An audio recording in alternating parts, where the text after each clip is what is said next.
Jean-Luc Flabeau, bonjour. Bonjour Laurent. Bienvenue dans notre émission Parole d'expert.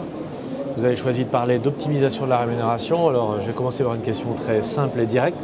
Est-ce que vos clients vous demandent régulièrement d'optimiser leur rémunération? Est-ce que c'est vraiment un réflexe qu'ils ont de vous le demander à vous, experts comptables? Oui, de plus en plus, et tout dépend aussi de la réactivité, de la capacité bien sûr du cabinet ou du professionnel à pouvoir répondre à ce besoin.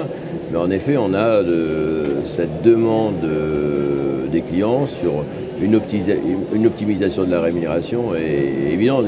Souvent, nos clients sont des dirigeants de PME.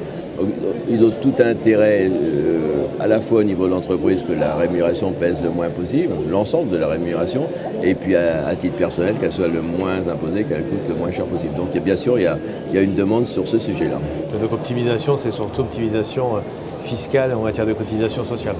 Oui, c'est à la fois, on va jouer souvent sur le meilleur dosage de rémunération en dividendes, et puis on va aussi regarder bien sûr le poids social de cette rémunération et aussi son poids fiscal. C'est un ensemble. Ouais. Est-ce que vous pouvez nous donner un exemple un peu d'arbitrage que vous rencontrez?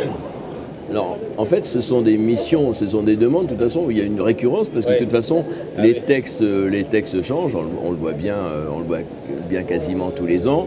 Et par exemple, depuis, à partir de 2013, sur les distributions, il y avait une tendance à privilégier les distributions dans les SAS, parce qu'il y avait l'imposition au niveau social sur les SRL, à présent sur les gérants majoritaires. Et puis là, à partir de 2018, à la fois avec la flat tax et puis aussi l'impôt à 28%, eh bien on peut avoir une tendance inverse. On va de nouveau privilégier peut-être les distributions chez les gérants majoritaires SRL. Donc on voit bien des choses qui évoluent. Après, c'est bien sûr du cas par cas, il faut faire marcher les tableurs, etc. Mais il y a bien cette évolution au fil du temps qui peut changer. Et dans les cabinets, vous avez toujours quelques spécialistes de ces questions? Ça dépend des cabinets. Ça dépend des cabinets.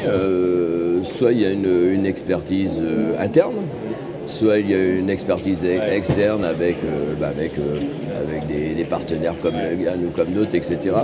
Mais en tout cas, j'incite, j'encourage les cabinets à avoir cette expertise pour pouvoir justement répondre mieux aux clients. Ouais. Puis diversifier, parce qu'on constate à ce congrès quand même que la profession semble se tourner résolument vers le conseil. Le sujet de l'optimisation des rémunérations, on est en plein dans le conseil. Et puis là, je pense que la richesse pour les cabinets, c'est que finalement, c'est une mission récurrente. Parce que si le cabinet a su donner l'envie aux clients d'avoir cette analyse, c'est pas difficile parce que les clients sont demandeurs. Tous les ans, le client sera en demande soit de valider le dosage, soit de le changer. Et je dirais, le client a l'habitude d'avoir de son expert comptable son bilan de l'entreprise. Il va de plus en plus prendre l'habitude d'avoir le bilan de sa rémunération, tout ça. Donc, mais je dirais, de